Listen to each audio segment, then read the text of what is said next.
Bismillahirrahmanirrahim. Today we are going to start exercise 3.6. Question is simplify with the help of the logarithm.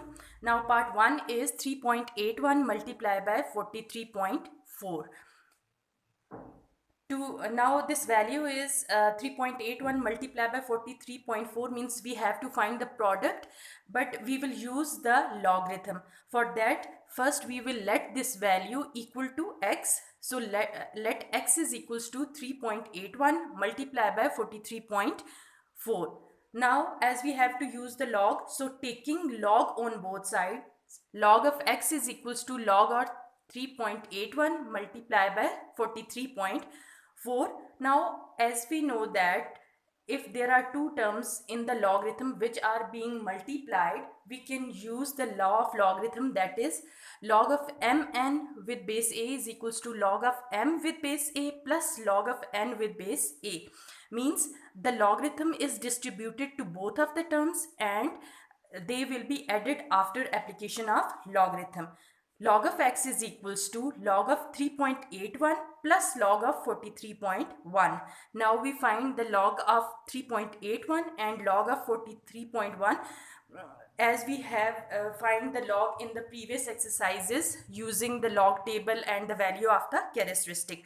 Now in the first case, characteristic is equals to 0 because there is no movement of decimal point, and mantissa with the help of logarithm table is 0.5809.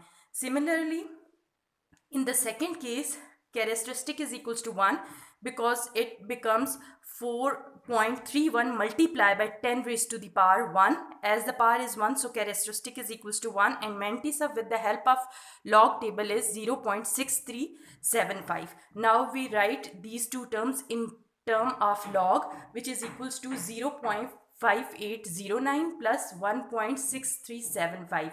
On addition, it gives us log of x is equals to 2.2184. Now this value is log of x is equals to 2.2184. We have to find the value of x. To remove this log, we will take anti-log on both sides. So taking anti-logarithm on both sides, anti-log of log of x is equals to anti-log of 2.2184. Now this anti-log and log, they are cancelled out from the left hand side and we are left with x, and on the right hand side we will take the logarithm of the value 2.2184.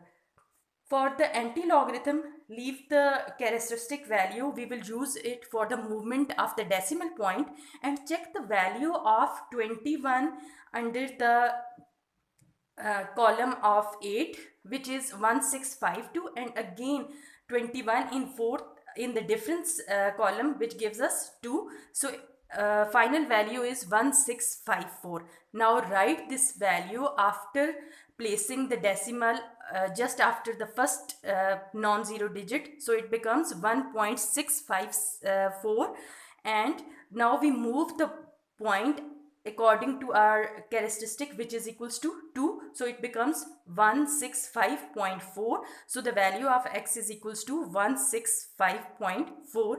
This is the answer for question number 1, part 1.